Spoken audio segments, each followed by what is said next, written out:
Good morning. Congratulations to the Yukon Huskies on a national championship. Congratulations to Fernando Tatis for redoing the A block as I was drifting off to sleep. Last night was a night of comebacks. Whew. The Astros came back. The Padres came back. The New York Mets came back. So snatched one. There was an eclipse.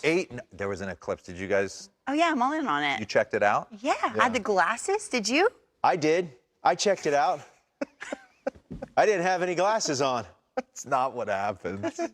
It doesn't turn your eyes cross-eyed? No, people say it Has there does. ever been a case of when you do your eyes like this, has there ever been a case where it gets stuck, like your parents would warn you They used against? to always say that. Don't do that, they'll Face get will stay stuck. that way. Okay, Mom. Yeah. Okay. I have massive TMJ and I can snap my jaw. And my mom always says, stop it, it's going to stay that way. Well, I've been snapping it for about 25 years. Just do it for the heck of it? I get a little stressed out, like grinding it.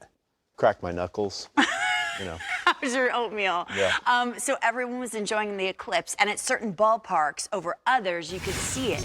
Yeah, this was right? cool. In Cincinnati, it was really, really cool, and the players were into it. Look at this shot via the Reds' Twitter account. Look at really? My That's crazy, goodness. right? Cleveland was the same way. Huh. There was an eclipse in Cincinnati, and his name Is Lee Dela Cruz. Yeah. Let me talk to you. This is nice. I like this. This is cool. Okay. You know, They were in on it. Celebrities just like us. Hey, he's taking BP in the dark. I don't think that. I think that's frowned upon. Call me crazy. Gotta be careful. I can't say anything. Wait. What is the This is Undertaker from Mandy coming Bell, who out? does an amazing job for the Guardians. This Who's that? is not what I saw in the tri-state. Yeah, this is. They What had the- Did you have the glasses the Oh, whole I had the glasses. Yeah, yeah, I did. What time did it I happen went outside around? 3:27. Started around 2:50. Who's this? Mad Dog. The Mad Look at Mad Dog. He has definitely looked directly into it. No doubt. Numerous times. Life. I mean, Numerous imagine times. being his neighbor. That's all I can think about. That picture. And there's Harold. Better glasses than 17. Imagine if Mad Dog was your neighbor. I would love it. I would love it.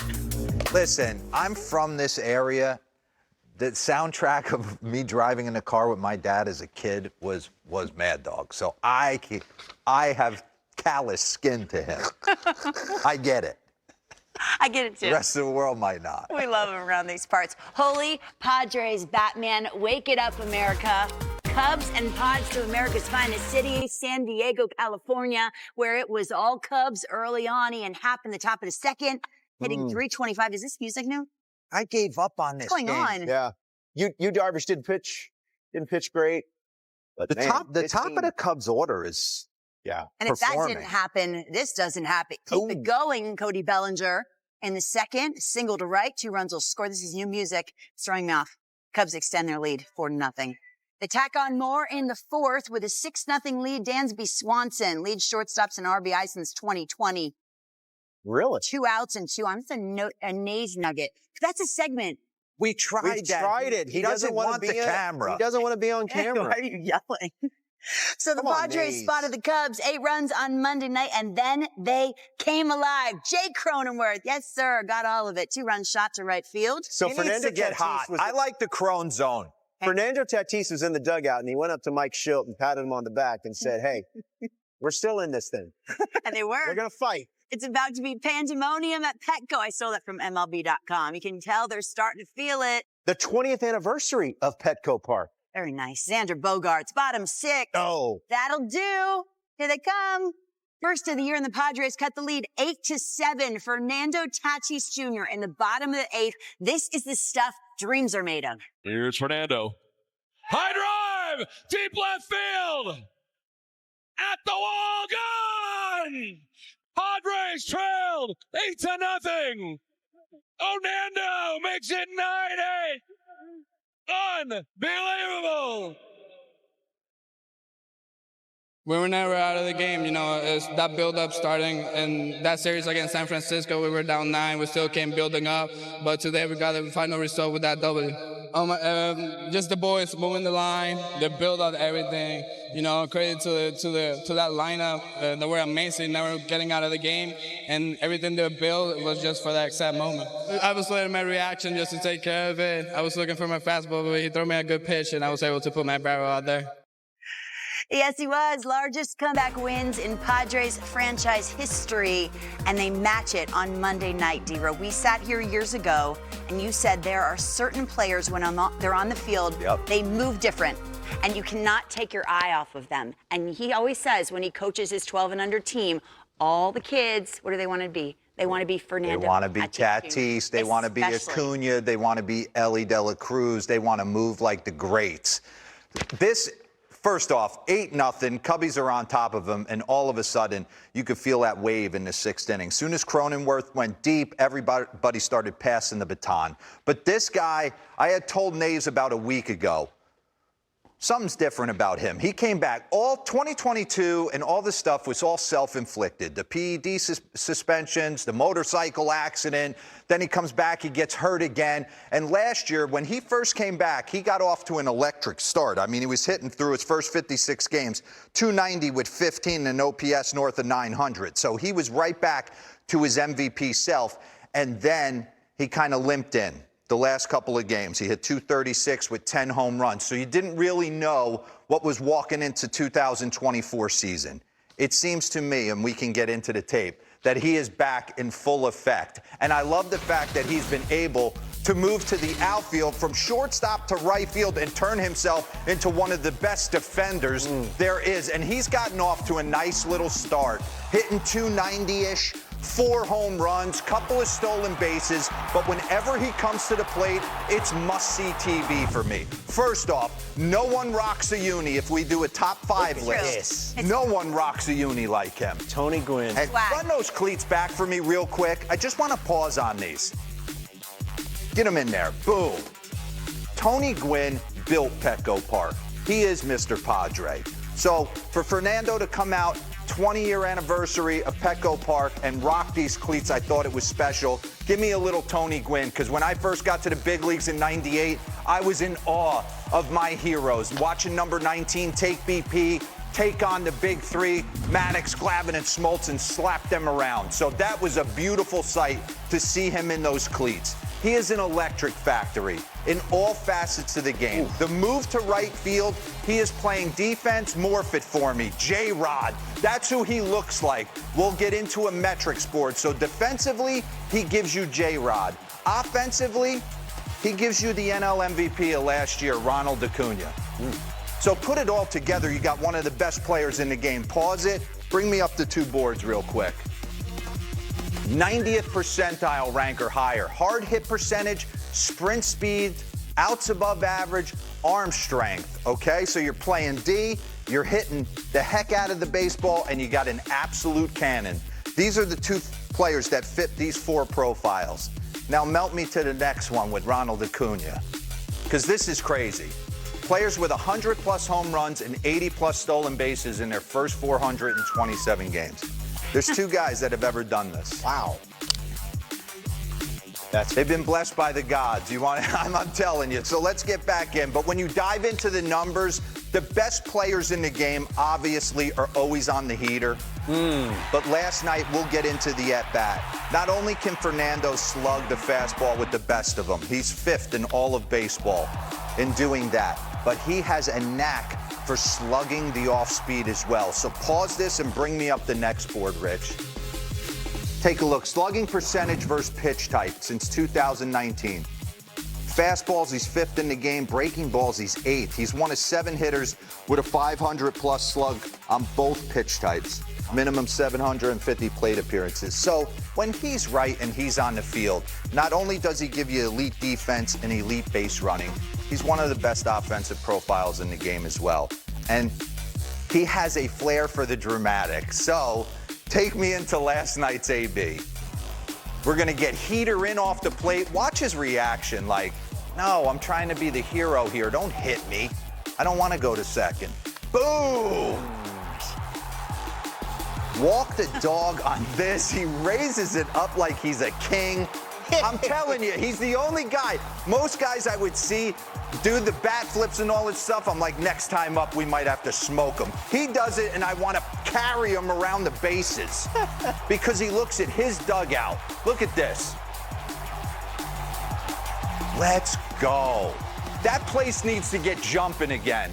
The NL East is a bear, but with him, Xander Bogaerts went deep last night. Cronenworth hit his first bomb last night. Manny, you know, is going to get going as always. They got 4 pitchers they can get on the bump. I know you, Darvish, had a tough night, but interesting, the NL West. But yeah, I'm not sure last year's Padres team has a victory like that. And I think you're right. Yeah. Joe Musgrove on the 3-year anniversary of his no-hitter tonight. All right, a lot to look forward to tonight in San Diego. All right, let's go to another comeback scenario. To Atlanta for the Mets and the Braves, where the Braves were celebrating the 50th anniversary of Hank Aaron's historic home run number 715. So great there. Bottom of the third, Marcell Ozuna batting with a 2-0 lead. And Ozuna, remember how slow of a start he got off to last year? He's got 5 home runs this year. Moved to the 5th, Brandon Nimmo. Struggling out of the gates, but boy, did he bust out in a big way. Big one. Off Charlie Morton, his first of the season, and the Mets have tied the game at 4. And then Nimmo again in the 7th.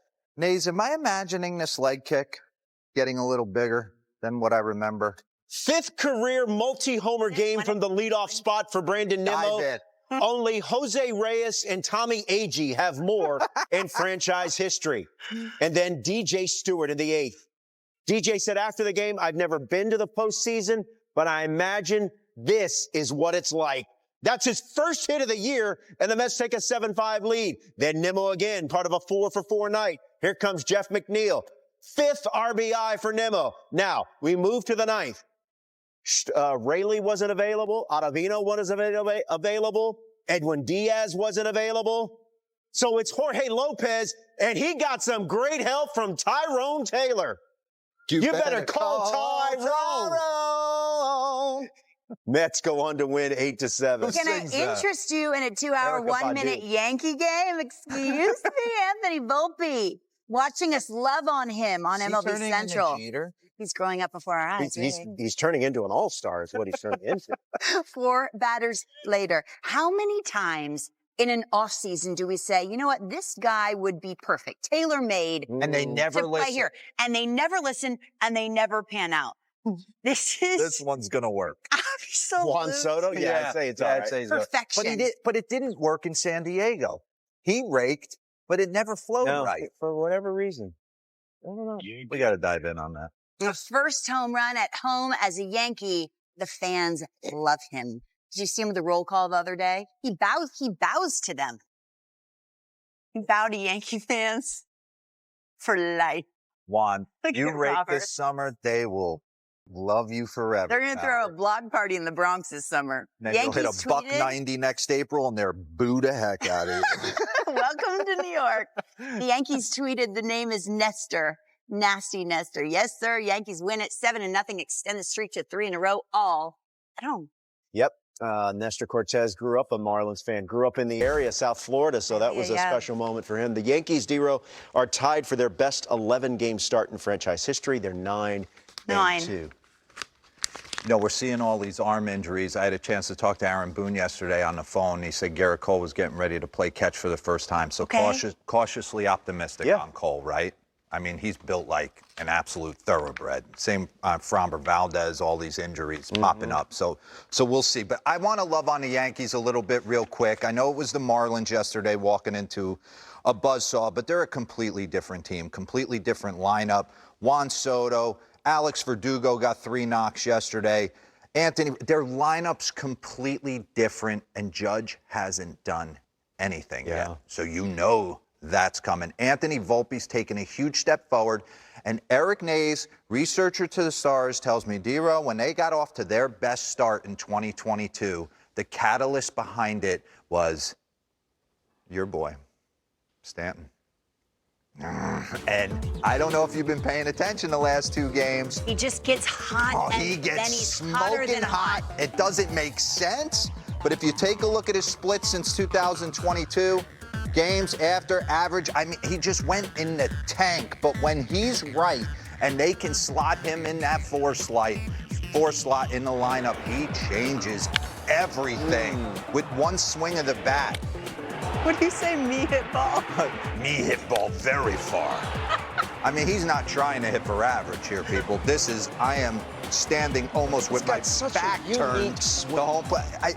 I'll never understand as a hitting coach, like, how we don't Closed. It's closed, right? Try and, like, square that off a little bit, but are you going to tell him what to do? No, He'll probably I am pick not. you up and go, I'm going to hit the way I want to hit. Yankees. But to watch him get going's been nice. Yeah, and Volpe, as you said, But their bullpen scares me. The Loaizaga injury is gigantic. Because Boone uses him in so many ways. Well, Brian Cashman has always done a good job. No matter what the criticism is, he has always done a good job of building a bullpen. Yeah. And I'm sure that they're going to find a way to Look add at you, so I think I was going to have the energy that about I the currently Yanks. have. Yeah, hey, they're playing great, man. You can't, I'm not going to be a hater. That was my best. That was nice. Good job, Lauren. Here we go. Express train. Fell downhill from Way here. to grind. Great. Hey, Like Blake Snell. look he was who's making grinding. his I didn't giant see him. debut. What'd you Blake see? Snell taking on the Washington Nationals. 3 innings of work, 5 strikeouts, gave up 3 hits, 3 runs, said he was amped up, D-Row. It was a quirky inning. The home plate umpire didn't do him any justice. Squeezed him a little bit. Could have got him more in a rhythm early. You know who was But in a credit rhythm? to the Nats. They were Lane best. Thomas. That's a 2-run homer. Nats go on to win by the final of 8-1. Let's Lane give a had shout out to huge Trey Lipscomb. 3 for 5, 3 stolen bases, joining Tim Raines as the only rookies in team history with a 3-hit, 3 stolen base game. And the Washington Nationals win by the final of 8-1. Let's go to Minnesota. Balmy Minneapolis for the Dodgers and the Twins. Shohei Ohtani. Somebody's getting warm. Yeah, that's down the line. They have 9 wins. How many are they going to win? That was the first As many 5-game multi-hit streak in the career of Shohei Ohtani. Teoscar Hernandez. What a play by Buxton. Yeah, right? Byron Buxton. Yeah, get him back out there in center field. That's what we want to see. That preserves the 2-2 tie. But then James Outman, his first home run of the season. The Dodgers' top 4 hitters, Betts, Ohtani, Freeman, and Smith, went 7 for There's like 17. no in between at the beginning of the year. That's why I hated it. What do you mean? Dodgers Either win hitting 4-2. 420 with 3, or you're hitting $1.10 with nothing. Let's go to St. Louis for the Phillies and the Cardinals. Brandon Marsh. Makes you want to cry when you're walking up to home plate. His 3rd home run of the That's on the season. scoreboard, Phillies your take a average. 3-1 lead. Get that. And everyone's like, you're not even hitting your weight. Jordan Walker, runners at 2nd and 3rd, with the Phillies down 3-1 or up 3-1. That's a sac fly. Tying run goes to 3rd. Next batter, Mason Wynn. Young man out of the Houston area, and that sneaks through for a base hit. And this game is tied. We go to extra innings. Alec Bohm. Runners at 1st and 2nd. That's down the line. Phillies go on to win by the final of 5-3. Spencer Turnbull, 6 scoreless, 6 strikeouts on 82 pitches. You're noticing Spencer Turnbull. I'm big on Spencer. All right, Tigers, Jake Pirates. Dombrowski's like, Connor Joe. ew. Gold. That's extra bases. Connor Joe's in the middle of every Pirates highlight these days. Oh, who And said does the he, Pirates? like, is he Who? flat He iron went his 2 hair? for 3, couple of ribs, Who said the Pirates? but Mitch Keller was dominant for the Pittsburgh Pirates. 9 strikeouts in 6 innings of work. Any credit? Brian Reynolds coming on the show. That's right. Brian Reynolds is coming Here on the he is. show, and Brian Reynolds is about Hey, to hit a Brian. home run. 100th homer. Congrats. Don't say it. Welcome to the club. 100th The water's career warm, home big guy. run for Brian Reynolds. And as D-Row mentioned, he'll join us a little bit later in Took the me show. 7 Pirates win years again, to get 100 7-4. bombs. Now to our top story for the Astros and Rangers in Arlington. Yordan Alvarez. Remember when he started the season slowly? No? Yeah. Wow. I Yeah. didn't see that one. That's left on left. 431 feet. Astros scored 2, then gave up 5, and then they had to come back, and boy, did they. Yordan Alvarez, another extra base hit. Then Kyle Tucker gets They're into the bored act. by the regular season. Astros take the lead 7-5. And then Victor Caratini hit 7 home runs last year, all from the left side. This one of his first as a member of the Astros.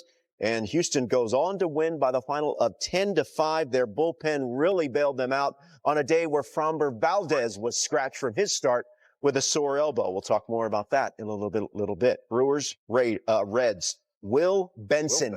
Left on left, by the way. Oh! Hey, David Bell said it. He had a monster spring. He was going to give him a shot. Second home run of the season. And then let me talk to you. L. Lee De La Cruz. Yeah. That's nearly 113 off the bat. 450 feet worth of thunder. It's 9-3. Now, Willie Adames. By the way, I know this great play by Stuart Fairchild robbing this, Robert. Oh, Stuart Fairchild. Van Ashcraft. We did the stuff thing last week. Yeah, he came up pretty high on the throwing list. 100. Yeah, he was one. He was one. Now, we move to the bottom of the seventh. It's 9-8. All right? De La Cruz at the plate. This time for the right side. Sal. Don't dive, Sal. Yeah, Sal dove, and as soon as it got past him, you just about knew it's definitely 3. The only question of was it going to be 4? And it was 4. Second home run of the game for Ellie De La Cruz. And the Cincinnati Reds go on to win 10-8. Here's De La Cruz after the win. I was thinking the next space. That's my mentality. When I hit the ball, I was thinking about the next base, extra base, always. I mean, I feel great when I run at the bases. And that's electric. And that's giving electrifying to a whole stadium. And that's what I like. The fans like that. And I like it. Allie likes speed. Yeah, a couple of things here. One, De La Cruz becomes the first Reds player since 1982 to have an inside-the-park homer and then an over-the-fence homer. A random and awesome accomplishment. Yeah, right. Dan Dreesen, great first baseman with the Big Red Machine back in 82. And the other thing, Dero, that maybe is the most impressive is that Ellie De La Cruz worked so hard the last couple of years to learn and speak English. Yes. And he made a point to do these interviews in English this year because he said, I wanted a way to connect with the fans.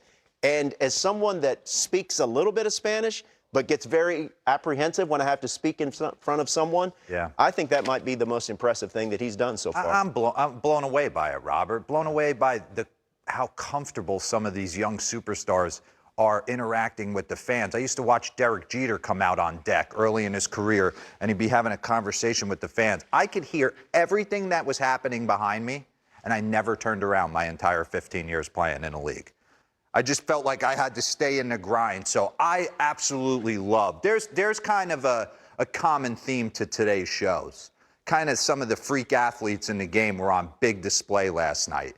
Lauren, there was an eclipse yesterday, right? Mm-hmm. Give me the definition of an eclipse, please. I'm glad you asked. I Googled it, so it must be true. It's on the internet. It's the obscuring of light from one celestial body passing in front of another. Okay. You're welcome. He looks like he has a celestial body, all right? So I want to take you through it.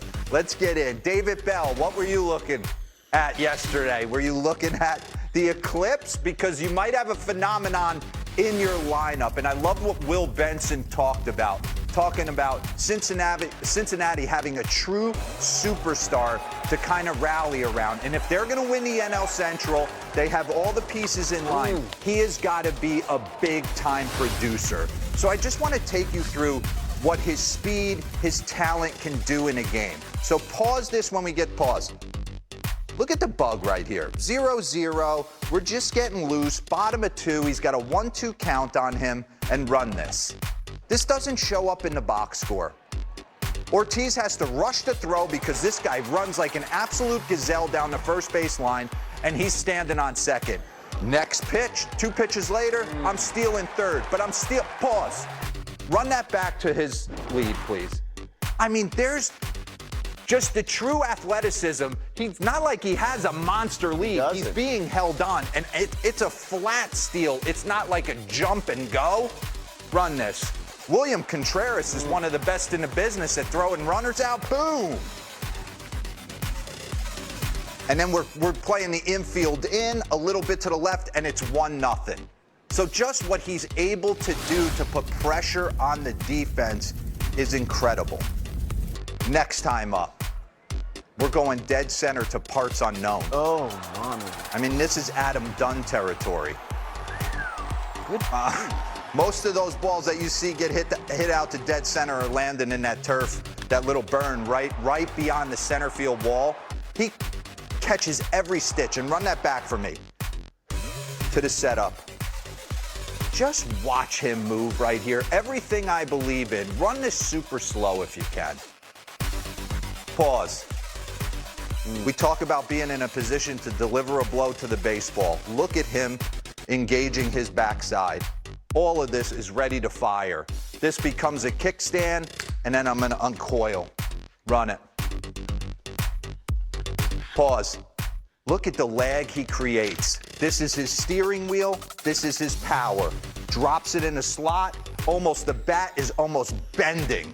Instead of casting and getting the barrel out there, he is creating crazy lag. Stays through this, run it. 450, dead center. Just an elite athlete. There's not many guys in the game that are doing this, except Tatis, the Acuñas of the world. And it just keeps going. And he knows what the fans want to see, right? Soon as this ball gets past Sal Frelick, and this is a do-or-die play, it's game on. Most guys would be thinking stand-up triple. You could tell his face coming around first base is, I have 4. And there would have been a play at the plate if that ball didn't hit the mound, but it was incredible to see him cut the bags the way he cuts the bags. Pause this real quick and bring up that first board. It's kind of similar to the Acuña board and the Tatis board we just looked at in the A block. Percentile rankings 2023 season. Max exit velo, he's in the 100th percentile. Arm strength, 98th percentile. Sprint speed. So you bring all these tools. Now can you be a consistent big leaguer and put this franchise on your back? Because that's what it's going to take. And I just want to dive in on this, okay? Because in order for him to take the next step, the punch-outs have to go away. Before the 2023 All-Star break, his K percentage was at 30, okay? In the minors, it was at 29. Do the math. That's like Kyle Schwarber. Schwarber's about 28.5% punch-out. After the 2023 All-Star break and into 2024, we're getting north of Joey Gallo territory on the punch-out. So there's got to be a little tick down. If he can get it into this 29, 28, like he was in the minor leagues, he could really go on kind of a meteoric rise here. So he gets rid of the punch. Cincinnati becomes a real problem, guys. At the center of all this is entertainment, and he knows that. Yeah. Than most, right? Yeah. I think it was against the Brewers, Dero, last year, where he stole second, stole third, and stole home.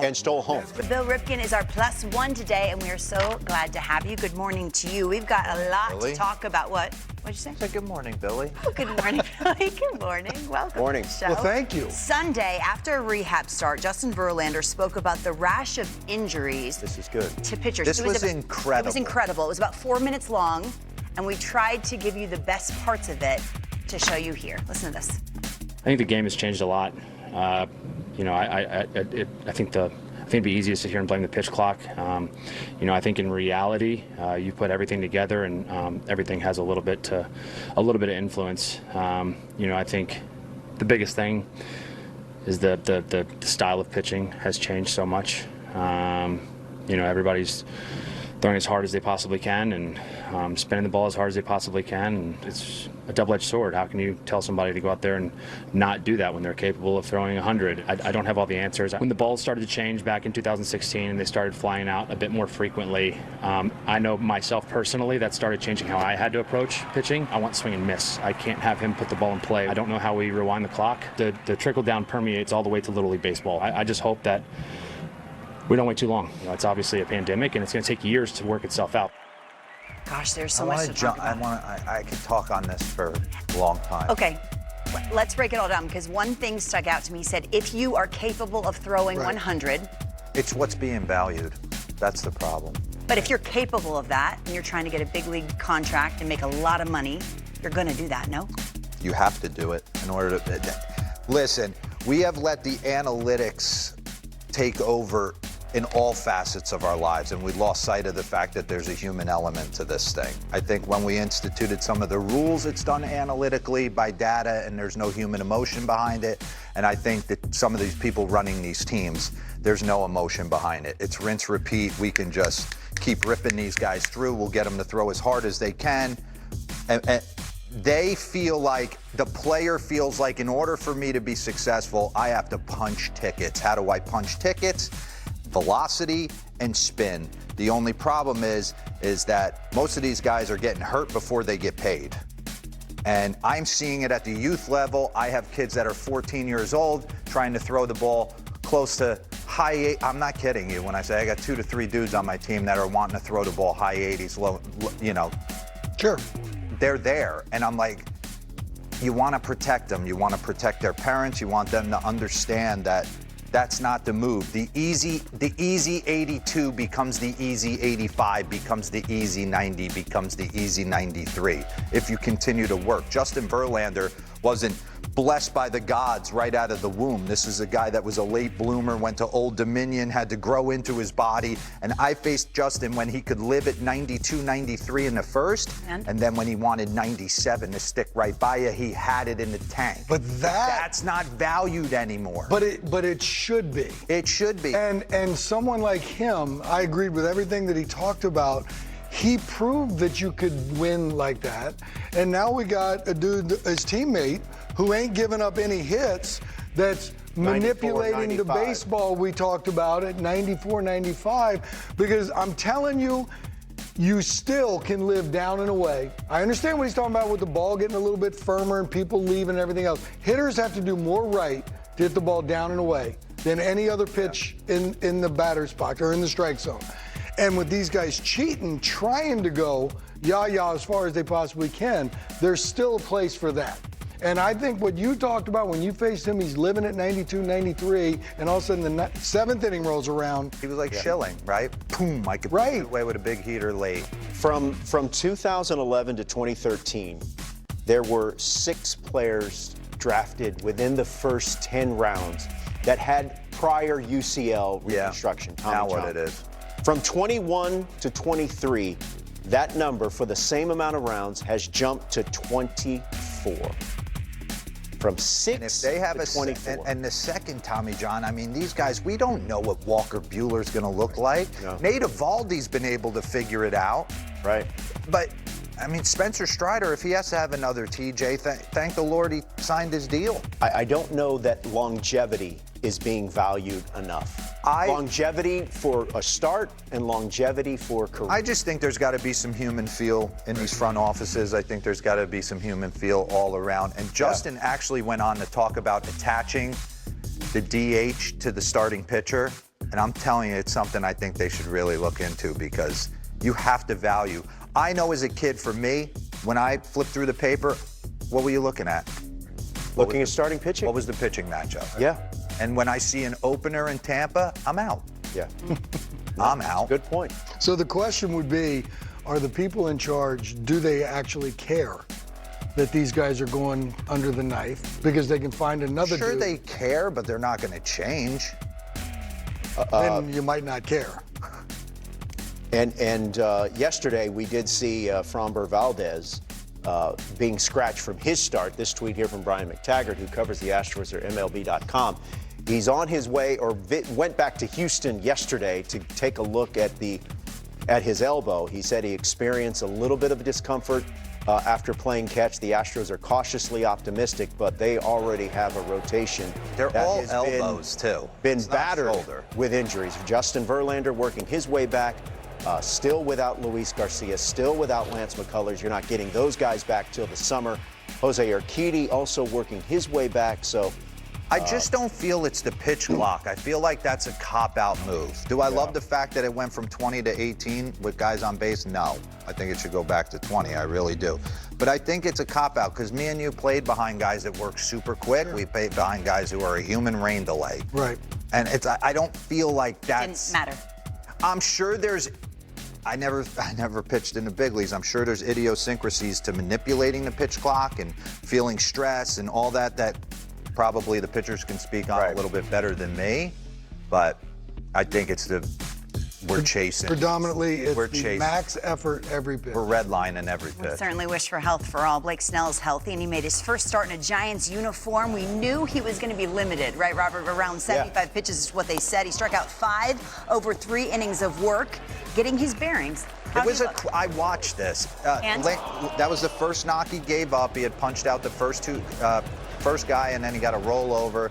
It's kind of a quirky inning that he gave up 3. There was a back pick. There was some weird stuff. There was a rundown that Blake Snell tried to throw a guy out at home. He was getting squeezed by the home plate umpire a little bit. So, I mean, let's knock the dust. This is off. what he does, right? You know, he'll put some runners on base, but then you look, no hard hit balls, 0 strikes, 39. I tell you what, he had a pretty decent feel for a changeup. Right? There was a nice changeup thrown into that mix. And look, to your point, Robert, this is what he is. He does throw a lot of pitches. That's the one knock on him, because he doesn't get you very deep in the game, because he is going to be a little erratic here, but then he makes pitches when he has to. Yeah. But 72 pitches, he worked up a lather. Let's see where the next start goes. Yeah, they have the potential, as we've been saying, to have a very, very devastating rotation. All right, still to come here on MLB Central. Injuries are the worst part of this game, JP Morosi, especially when they hit young, talented, wonderful people like Shane Bieber. Good morning to you. He's at the top of that list. Emotional, talking about his upcoming Tommy John surgery. What did you take away from his comments? Good morning. Lauren, good morning. It was just the sheer emotion of what Shane Bieber said when he was talking about what is to come. As you alluded to it, the Guardians have announced that he will need UCL surgery. It's due to be scheduled here in the days ahead. To your point, the emotion of it amplified by the fact that he has thrown 12 scoreless innings to begin the season. It is his contract year. So all these emotions there coming into focus. And let's listen for a moment to what Shane Bieber had to say to the media this week. I think one of the things that is a bit more difficult for me is that throughout the offseason and in spring training, like, I did figure some things out, and my performance was getting back to the place that I knew I was capable of. And I was falling back in love with pitching.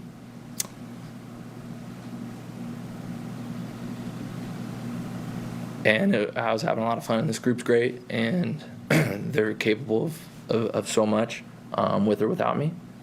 I know I'll be a part of it, but just in a different capacity. So, there's a lot of emotions that go into it, but that's one of them. So much emotion indeed from Shane Bieber there in that press conference, Lauren. And as he was alluding to it, he was able to, after missing some time last year, build back up. There was some promise there, but now, of course, he will miss the rest of the season. So you look at the rotation options right now.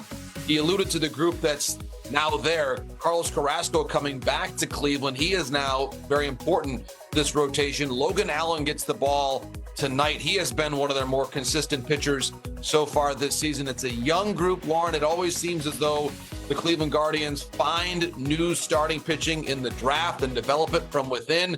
That has been a hallmark of the organization, but it's not going to be the same without Shane Bieber there in the rotation, given what he means to them off the field and how well he had pitched on the mound so far this season. Before a long-term deal, you just hate to see it. Certainly wishing him well, to a wonderful human in this game. We spent 5 minutes earlier talking about Elly De La Cruz, maybe 10 minutes, but it's his teammate, Spencer Steer, who is the NL Player of the Week. He was so humble when talking about his accomplishments this week. You don't have to be. Tell me, what makes him so special when you watch him?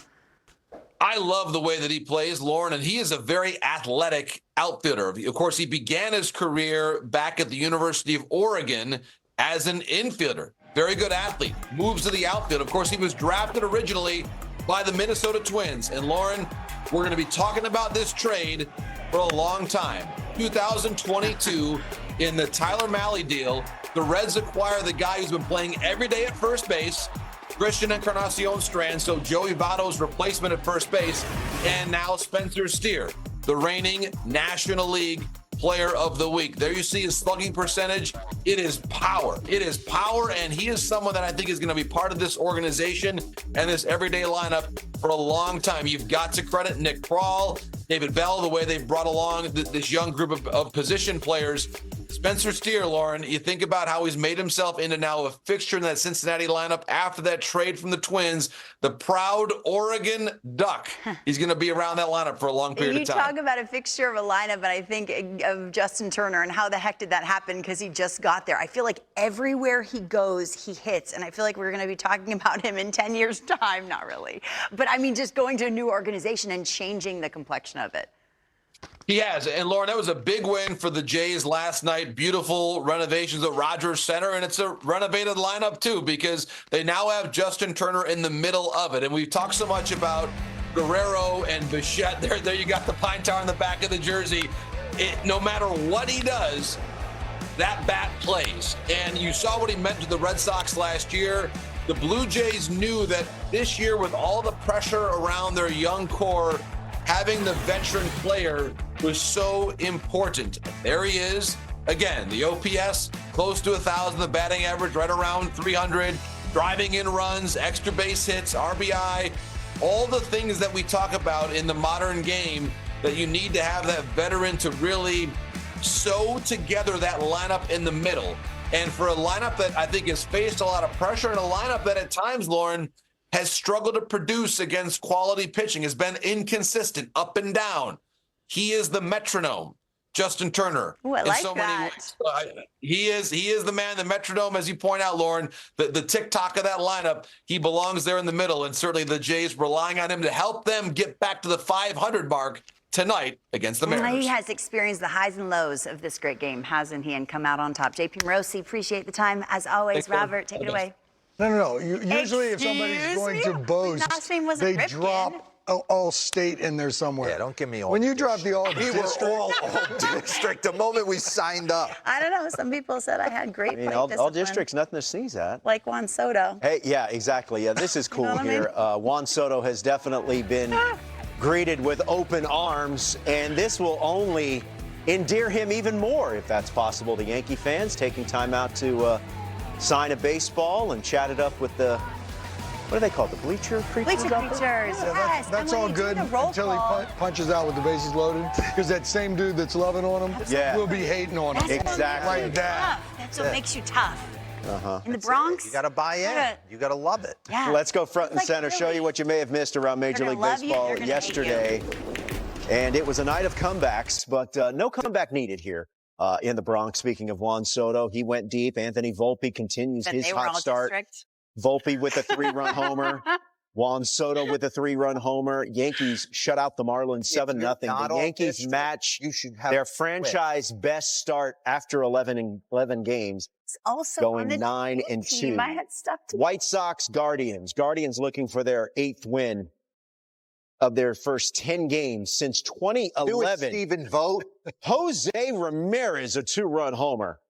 And in doing so, he moves past into sole possession of first place for the most home runs by a third baseman in franchise history with 173. Al Rosen, a very, very good player, also was a very good executive in his day. Really? Moving past. How was Ken Keltner? Oh, I mean. You don't have to tell him. Robert. Think he didn't hit the streets? Definitely hit the streets, no doubt. There was no cell phones back when Ben was rolling. StatCast powered by Google Cloud. Ellie De La Cruz hit a over-the-fence home run, and then he hit an inside-the-park home run. The exit velo here, almost 113 miles per hour. It went 450 feet. Bingo! Yes, that's right, Sean Casey. Your buddy Adam Dunn. Donkey, big donkey used to go out there. Where he went. Then it's an inside the park home run. Sal Frelick took a chance. It didn't work out. Do or die play. Sprint speed, 30.1 feet per second. That seems fast. 14.96 home to home. That is fast. Reds beat the Brewers 10-8. He's the first Red to have an inside the park homer and an over the fence homer in the same game since Dan Dreesen back in 1982. What about Los Dodgers? Dodgers, Twins, Shohei Ohtani. Yeah, he seems locked in. Seems good. Solo homer. Give the Dodgers a 4-2 lead. They go on to win by that score. Ohtani went 3 for 5. He was a triple shy of the cycle. Cubs, Padres. Padres down 8-0 in the bottom of the 6th. Let's get into the Crone zone. 2-run homer for Jay Cronenworth. And then the heartbreak Kim, Ha-Sung Kim with a triple that scores 2 more. And then the capper, Fernando Tatis Jr., a 2-run homer. Padres score 9 unanswered to beat the Cubs by the final of 9-8. Fernando, I need the pants a tick tighter. Mets, Braves. A tick. What? Brandon Nimmo. They're painted on. 2 homers, 5 RBIs. He went 4 for 4. It's his 5th career multi-homer game from the leadoff spot. Excuse me. DJ Stewart. Excuse me. Hairball. Had a solo homer. And the Mets come all the way back to beat the Braves 8-7. He's behind you. Jordan Alvarez went 3 for 5, 2-run homer. The Astros had to come from behind, and they get the final 2 games of this 4-game set. Now they're in Kansas City to deal with Cole Reagans. Thank you. A little bit later today. Okay. Oh, that's good water. Can I get your dry cleaning for you? Rays, Angels, Mike Trout. 5, by the way. Yeah, he does. He had a triple. Then he had a solo homer. Oh, God. Homer with his abs. Angels go on to win. Now. It took 7-1. but you see it? I see it now. It's. I don't know how he does it. He hits homers with his obliques. It's so unique. Let's take a look at the home run leaders as we take a snapshot in the early part of 2024. You got a host of guys that are tied at 5, including Tyler O'Neill. Say it, Robert. Every outfielder that leaves the Cardinals. Oh my gosh, no, don't say it. I know. It's hard to go back. Rosarena, Garcia. It's not just on Tyler the outfield, O'Neill. it's on the mound. Yeah. That was on Monday. Wow. We have an afternoon game affair. Yeah, speaking of 2 Tyler p.m. O'Neill. Eastern. Let's go to Boston. Red Sox will host the Orioles for their home opener. It is beautiful. A 10-game trip on the road to start the year and 7-3 record. They would take that all day. Bayo Burns Come on the network. Get it going. And the probables started. look like this. Yes, Starts I'll with Doozy, you said it. Corbin Burns brought to Baltimore to be their ace, and Brian Bayo establishing himself in his young career. They get the party started today. I've never seen you drink water in my life. The off-season conversation around the Boston Red Sox, if we were going to be absolutely frank, was bleak. We said, what the heck are they doing? I didn't know what they were doing. Are they trying to compete? Why aren't they building? Remember the winter meetings? I absolutely I thought they were getting Yamamoto. And I think that if you pulled all of us, if we were to rank the teams in the AL East, maybe I'm alone in this, I would have put them last. They were 7-3. Me too. And they've not played a game at home.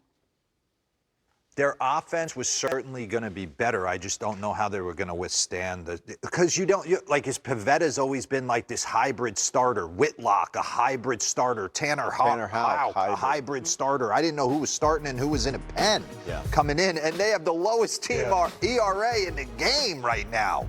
Testament to Alex Cora. I hate the fact that Trevor Story went down. Yeah. It's hard. That's tough. There's a lot to like here. I mean, there's a lot of good young core, and Brian Bayo gets the bump tonight. Tristan Casas at first base. You're seeing Cutter Crawford there, but Cedon Rafaela with a little 8-year, $50 million. I want to give him a little bit of love because guys arrive in the big leagues kind of different. He arrived kind of a la how Lindor came up with the Guardians. It was like all glove in the battle. We'll figure the bat out later. And he has made some crazy defensive plays out in center field, and they can kind of live with him growing pains. But I went back and looked minor leagues. Bill, 2022, he had 21 bombs and stole 28 bags, 880 OPS. Last year, 20 homers and 36 bags before he came up. So they jumped on him. $50 million there's not too many guys turning that down. No, nor should they. But you're right, Lauren. When you talked about the Red Sox to begin the year, I think we would all agree that we would probably put them in the 5th spot in the American League East. And the fact that they I think it was as important for any team to get out to a pretty good start. Maybe the Boston Red Sox might be the most important. What you talked about with the 3-city West Coast swing. And by the way, they left spring training and played 2 games in Houston on the way out. I mean, that's like your fourth city when you're talking about a road trip. Just because they were spring training games, it's still the road trip. And for those guys to get home right now, they got to be feeling real good about themselves. I'm looking at trips. You said they had to go to Houston for 2. I always know how you guys feel about this thing when you go, ugh, they had to go to Houston for. It just adds another. As ball players, I can totally see through you. I'm looking at this American League East right now, and you've got 3 teams above. What's that? Yanks at the top. Yeah, you got 3 teams above 500, and then 2, the Blue Jays and the Rays, that are a game below 500. Is this the toughest division in baseball? I think the National League West has a. But they have the Rockies. That's true. In there. There's no cakewalk in this division.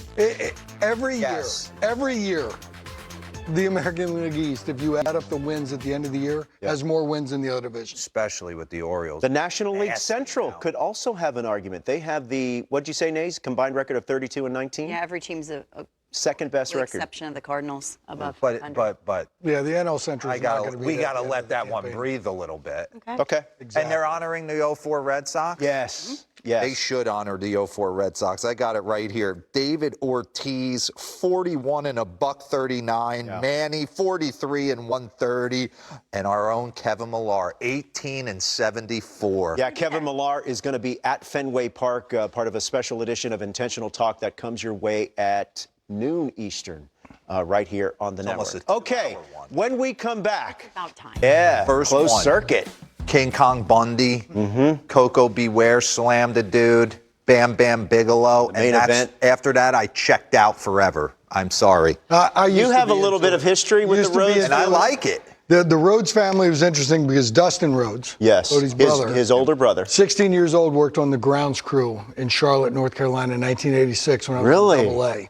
And the head groundskeeper was Klondike Bill, was a former wrestler as well. Yeah. Now, the field condition probably wasn't that great, if I remember correctly, but I remember seeing Dustin Rhodes as a 16-year-old kid. He's a big boy. Yeah, the natural Dustin around. Rhodes. Yeah. I have a cousin first cousin who wrestled. Carl Fury was his name. Okay. He got Jimmy Superfly Snuka, Sergeant Slaughtered, the whole skit. Oh, there you go. Oh, yeah, back in the day. So he was a jobber, so to speak. Yeah, no disrespect. He got killed. Yeah.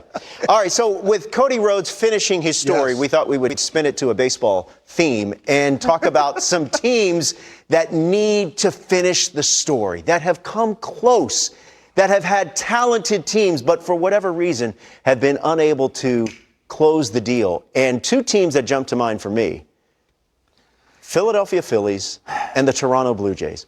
Both teams with talent that is capable of winning a World Series. And the Philadelphia Phillies have gotten to a World Series recently. I think 2 different teams, 2 different spectrums, right? Yeah. I think the Phillies, they could have one. They could. I mean, that's safe to say. And I expect them to be right on the mix.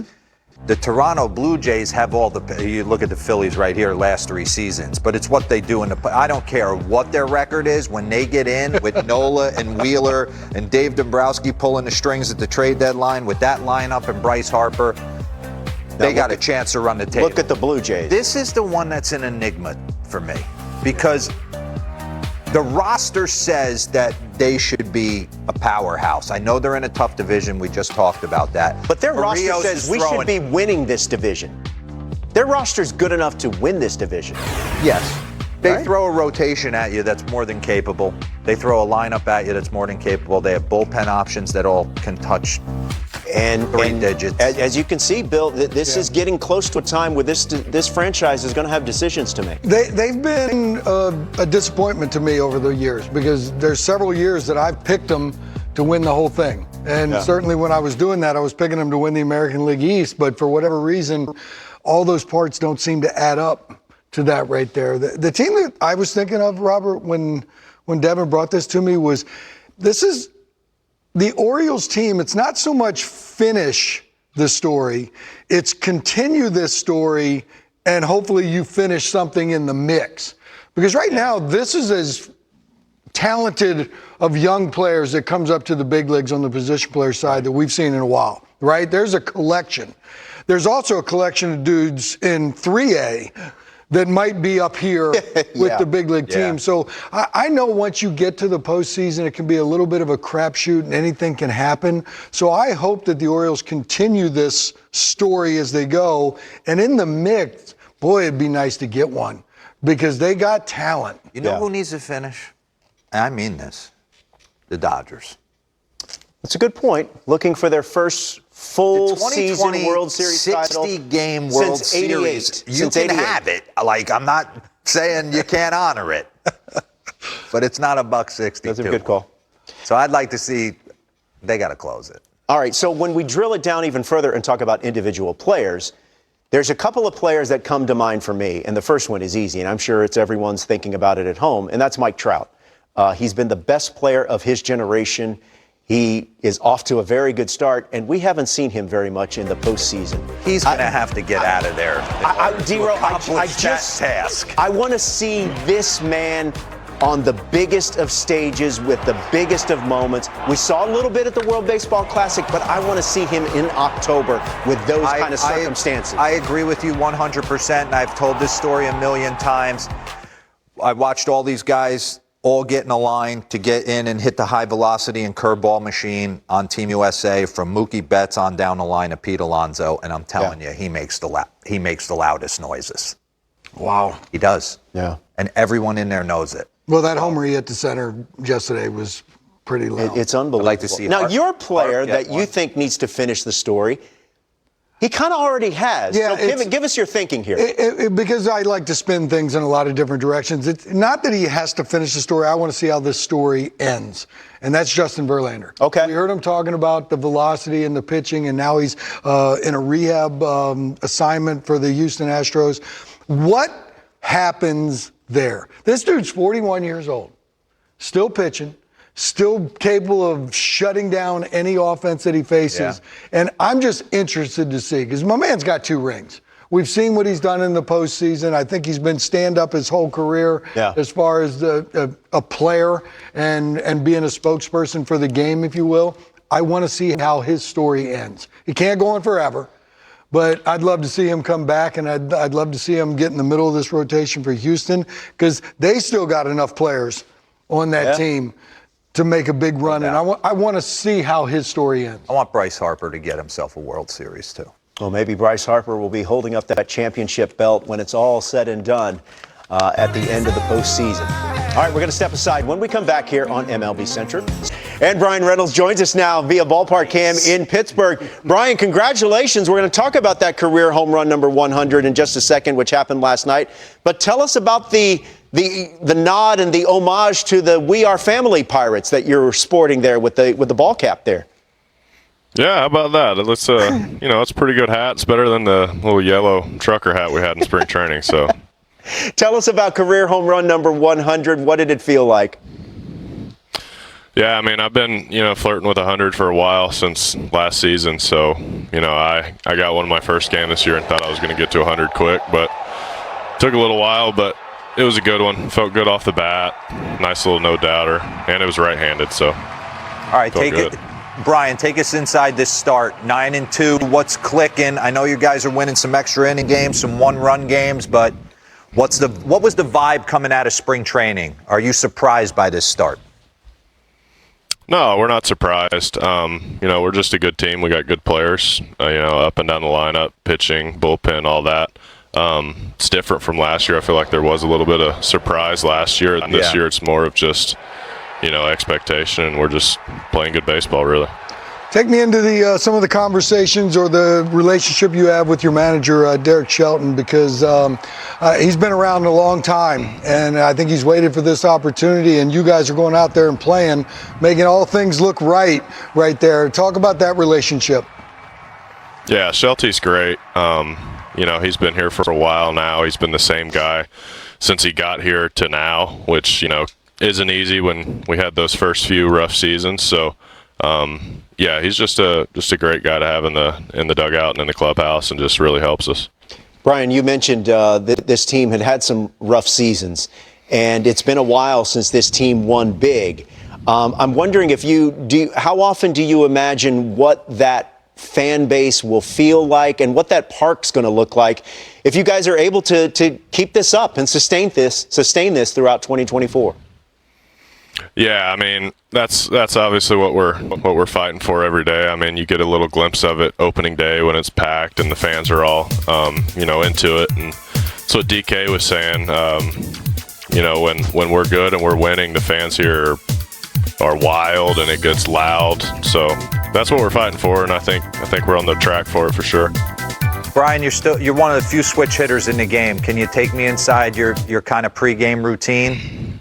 Are you mixing it up from both sides? Are you concentrating on that one side that day of the guy you're facing? Yeah, I think it just kind of depends on how I'm swinging it. And like you said, who we're facing. Like, we started the year with a string of, I think, 5 or 6 straight lefties. So obviously I was taking more righty hacks. Just really depends how I'm feeling, which is just a flip of the coin as a switch hitter most of the time. So, if I feel bad lefty, I'll get a few extra lefty, but you got mainly the same, depends on who we're facing. You have the same keys from both sides, or you mix it up a little bit? Mix it up a little bit. Left-handed, it's more generic, foot down early, see the ball, stay inside it, that kind of thing. Right-handed, I don't get as many at bats, so it's just kind of really whatever feels good. So I just try to load up my backside early and just get going and try to be aggressive. Is there any one specific staple you have, pregame, drill, soft toss, that might be a little bit different from either side? I try to work in a lot of top hand left-handed just because it's my non-dominant hand, so I need to get a little extra with that and not rolling it over like a tennis swing. So other than that, it's pretty generic: front toss, arm, get some machine here and there. All right, you're going to DH today. Take me inside that. Like, what are you doing when you're not coming to the plate? Are you going to go underneath and hit off the tee? Are you going to run upstairs and grab a Reese's cup? Like, do we like DH? Yeah, I mean, DH is great when you're hitting, and when you're not hitting, it can make you go a little crazy. But, yeah, luckily we're going to have a nice warm day today, so, I won't have to go underneath and swing as much, but, I'll get some if the first few at-bats don't go great. Yeah, 12:35 first pitch. The Pirates taking on the Tigers. Casey Mize is taking the bump for the Detroit Tigers. Brian, we've talked a lot this morning about Elly De La Cruz and what he did yesterday, and obviously he's one of the most freakish athletes in the game. You're fortunate enough to play alongside another spectacular athlete, O'Neal Cruz. I'm wondering, when you first saw him, or first got a good look at him on the baseball field, what came to mind? Oh, man. I don't know how to really put it into words because, his tools and athletic ability is off the charts. You don't have to be a baseball guru to see that. It's just impressive. It's just really impressive to see what he can do and how much power and exit velo and all that he can generate. So, luckily I get a first-hand view from the on-deck circle. You were one of the guys who took a massive extension to kind of be one of the pillars for this franchise. So you must love Pittsburgh, love what it's about. Take me inside like an off day. What's Brian Reynolds and the family doing in Pittsburgh on an off day? Oh, man, off days, we got, I got 2 little kids, 3.5 and 1.5, so we just tear up the zoo here. Go to the zoo, see the animals, go to the aquarium, do that kind of stuff. So. Yeah. It's really just centered around that. But, yeah, me and my family love Pittsburgh. If I didn't, we wouldn't be here. So yeah. It's awesome. Russell Wilson or Justin Fields? Ooh. Oh, man, I don't know. Yeah. You don't want to get involved in that, Brian. You don't want to get involved in that quarterback controversy. It's Justin Fields. Yeah. What'd you have for fifth? Thanks. What'd you have for breakfast? We'll let you off with that one. Chef Tony made us some scrambled eggs with cheese, bacon, and some chocolate chip pancakes. So that is literally can't beat that. Yeah. No, you can't. That's A+. That's it. That chocolate chip pancakes. That sounds like a DH breakfast. The Pittsburgh Pirates are 9-2 to open the season. The last Pittsburgh Pirate team to do that, the 1992 squad, which went to the NLCS. Brian, we appreciate the time. Congratulations on the early success, and best of luck to you and the Pirates today and moving forward.